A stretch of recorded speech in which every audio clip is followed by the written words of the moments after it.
اسم غیر متمکن کی 8 قسمیں ہیں: مضمرات، اسماء اشارہ اور اسماء موصولہ، اسماء افعال، اسماء اصوات، اسماء ظروف مبنیہ، اسماء کنایہ مرکب بنائی۔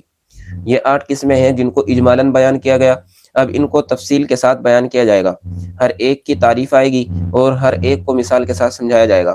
چنانچہ اسم غیر متمکن کی پہلی قسم بتایا تھا مضمرات۔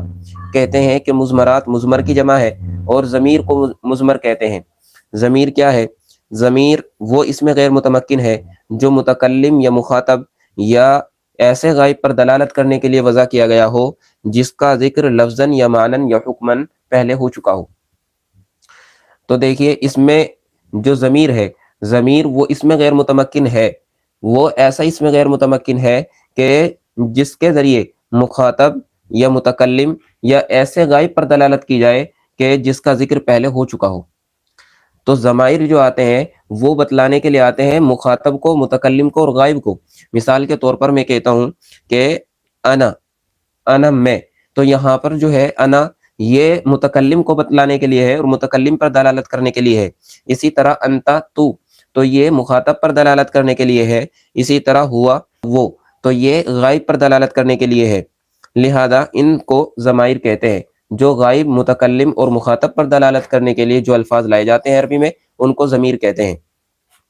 اسی طرح کہا جاتا ہے ضربتو، میں نے مارا، تو یہاں پر تو جو لفظ ہے یہی ضمیر ہے اور یہ متکلم کو بتلانے کے لیے ہے کہ یہ صیغہ متکلم کا ہے۔